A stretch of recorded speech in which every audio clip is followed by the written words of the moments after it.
Nous sommes là pour vous présenter notre projet portant sur un code qui va permettre de casser des mots de passe, soit en utilisant la méthode brute force, soit en utilisant la méthode d'attaque par dictionnaire. Ici, nous avons le fichier principal, le home.java, qui va permettre l'interaction entre l'utilisateur et notre code. En effet, lorsque l'utilisateur aura exécuté ce fichier, il va faire des choix. Et ces choix sont gérés au niveau de ce fichier-là, le factory.java. En effet, nous avons eu à faire en cours le design pattern factory. Et c'est ce design pattern-là que nous devons utiliser pour l'implémentation de notre code. Donc ici, nous avons selon les choix que l'utilisateur va faire, nous avons un processus qui va être exécuté derrière. S'il fait le choix 1, c'est ce code qui va être exécuté. Par contre, s'il fait le choix 2, c'est ça qui va être exécuté.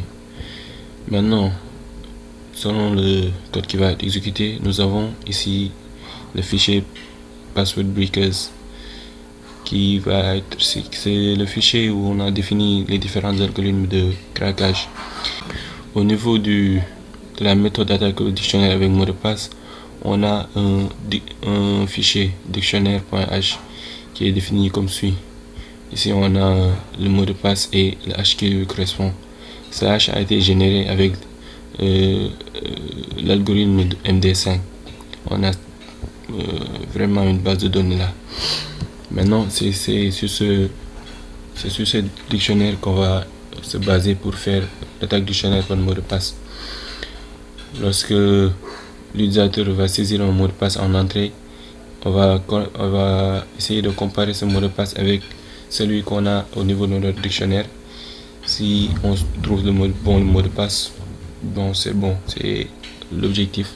Sinon, on n'a pas ce mot de passe au niveau de notre dictionnaire. Si on a avec l'attaque par dictionnaire, l'utilisateur aura à fournir en entrée le hash et en se basant sur ce hash là et notre dictionnaire, on va lui fournir le mot de passe qui correspond.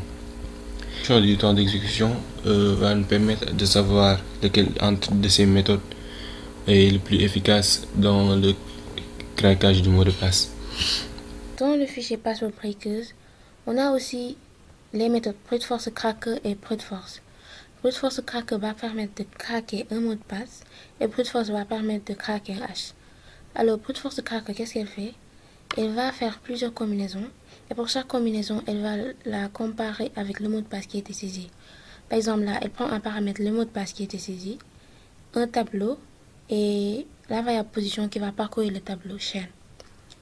Il vérifie si on est à la dernière position de la chaîne. La chaîne, c'est la combinaison. Si par exemple on est à la dernière position de la chaîne, il va parcourir les différents codes ASCII qui sont de 97 à 122.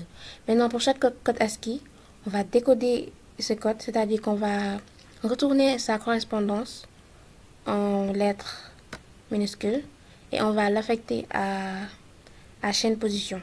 Et après l'avoir fait, on transforme la chaîne actuelle en string et on compare cette chaîne au mot de passe qui a été saisi. Si c'est égal, on retourne la chaîne parce que ce sera le bon mot de passe. Sinon, on continue de parcourir les différents codes ASCII jusqu'à la fin. Si à la fin on se rend compte qu'on n'a pas rencontré un mot, une combinaison qui correspond au mot de passe qui a été saisi, là on retourne la valeur nulle. Par contre, si la dernière position n'est pas atteinte, on va de nouveau parcourir les codes ASCII de 97 à 122 et on va affecter pour chaque code ASCII sa correspondance à chaîne position et ensuite on fait un appel récursif. C'est-à-dire que là, on va donner le password, encore une fois, qui a été saisi, la chaîne actuelle et la position incrémentée après force cracker. On vérifie si c'est nul ou pas. Par exemple, si c'est nul, il va continuer de parcourir la boucle. Par contre, si c'est différent de nul, c'est là qu'il va retourner la chaîne qui est de type string. Et après, on va faire la comparaison. Sinon, à la fin de la boucle, il retourne la valeur nulle. Maintenant, on va passer à la méthode brute force qui va permettre de craquer un hash. Alors, à ce niveau, nous allons utiliser le hash MD5. Alors, on va demander à l'utilisateur de saisir le hash. S'il le saisit, on fait la combinaison de plusieurs mots, comme tout à l'heure. Et pour chaque mot, on le hash. Et tout ça se fera dans la méthode break hash. On hash le mot. Et après avoir haché le mot, on compare son hash avec le hash qui était saisi. Alors maintenant, on va passer au deuxième projet qui consistait à faire de telle sorte qu'on peut craquer un mot de passe en envoyant des requêtes HTTP. Alors là aussi, on a un fichier home. Là, dans le fichier home, on va juste demander à l'utilisateur de saisir le type d'attaque. Après avoir saisi, on appelle la méthode par exemple brute force cracker ou bien attaque par dictionnaire qui est dans Factory. Maintenant, ici, la seule différence avec l'autre, c'est que dans les méthodes d'attaque, à chaque fois qu'on trouve une combinaison, on appelle la méthode requête. C'est maintenant cette méthode requête qui est là, qui va permettre d'envoyer le mot de passe qui est trouvé au niveau du formulaire pour vérifier si c'est le bon mot de passe ou pas. Alors, au niveau du formulaire, on a fixé comme mot de passe avoir et comme login bugbar. Maintenant, dans requête, s'il voit que le mot de passe qui est saisi, s'il voit que le mot de passe qui est saisi correspond au mot de passe qui est au niveau du formulaire, là, il envoie connexion réussie. Il envoie connexion réussie, sinon il envoie invalide, comme message invalide. Bon, là, nous avons trois dossiers. Là, ici, on a défini notre formulaire PHP. Ici, on a défini notre projet, mais qu'on va appliquer en local. Ça, c'est pour l'envoi des requêtes en vue de craquer un mot de passe qui ont été définis au niveau de notre formulaire PHP. Exécutons d'abord le truc en local. Compilons.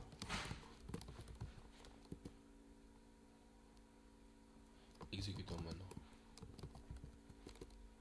Bon, ici, en premier lieu, on va essayer de craquer un mot de passe.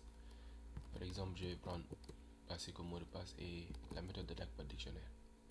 On a le temps ici et le mot de passe qui a été trouvé. Faisons la même chose avec l'autre méthode, avoir, par exemple, pour l'attaque par brute force. Ça a été trouvé avec ce temps. Maintenant, on va essayer de craquer un hash. On va utiliser la méthode par dictionnaire. Ici, on va choisir un hash par hasard. Je vais prendre celui-ci. Ça a été trouvé en ce temps-là. Par contre, pour le faire avec la méthode brute force, ça va prendre un peu de temps vu que la vidéo ne devrait pas être si longue. Donc, je vais passer à ce dossier-là, l'envoi de requête HTTP. Je vais compiler d'abord.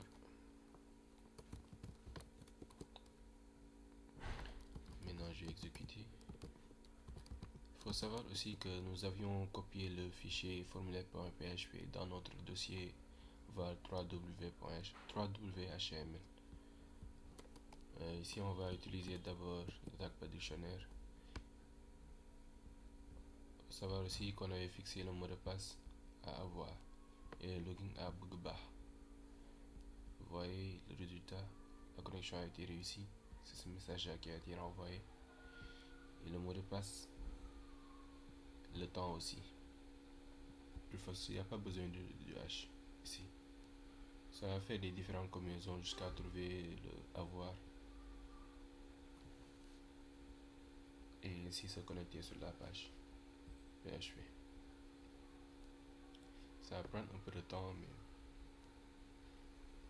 c'est pour cela que dans les sites on a pour mesure de sécurité, ils vont mettre différentes tentatives, un nombre défini de tentatives à faire pour pouvoir se connecter au niveau de notre compte ou quelque chose du genre. Donc de ce fait, si ce nombre de tentatives a été dépassé, on nous envoie un mail ou quelque chose du genre pour nous notifier qu'il se pourrait qu'il y ait une tentative de craquage de mot de passe. En premier lieu, bon, c'est bon là. Ça s'est connecté. Le mot de passe c'était à voir. Je vais essayer de lancer le truc en local pour voir si... Ah, je me suis trompé. Je vois où. On va essayer de craquer un hash avec la méthode de brute force. On va essayer de choisir un hash qui commence par un A ou... Ah, là, celui qu'on avait pris commence par ça. Mais les combinaisons, ça va être un peu fastidieux. Trouver le... On peut prendre du temps.